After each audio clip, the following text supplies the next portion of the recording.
Enti sebutikira batyamye abawangayira ku kyalo ekyetebwa Buyando Zone wali mu igoloza eryero lwe mu district Namayingo oluvannyuma olw'okwagaana omulambo gw'omusaadde atemeza mu gy'obukulu 52 ayetebwa Ouma David era nga guli einuma mu Gusiko wali ku muliraano aye nga kikeebwa nti omusaadde ono olunaku olwaleero ku Saadibeire 7/8 we basembyeyo okuba ate nga bamubonako aye nga ekimuviireko okuva mu bulamu obw'ensi eno kikaali kuba ate nga kitegeerekeka.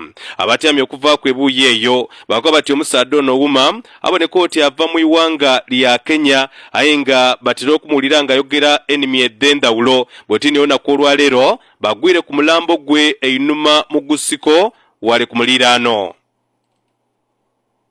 Omusajja ono abaddemu obulwadde tutegedde kimuviiriddeko mbeera kweyongera bamuzudde ng'agudde wansi era nga ataawa mpolampola paka okusalwa. Ekifaananyi ekiriwo omuntu ng'abadde afudde ng'aliwo yekka era kiraga nti ali mu nsiko wano eno. So abantu abatuuze omu n'omu bajjawo poliisi ezzeewoko ne nga omanyi ali mu mpale ye ndowooza saati gy'atalina naye ali mu ngoye z'empala. Galaga nti oba waliwo engeri y'okuba nti ki wabula abamulabye abasomulaba bo bagamba bamulabyeko nga mulamu naye ng'alwanagana nnyo afudde.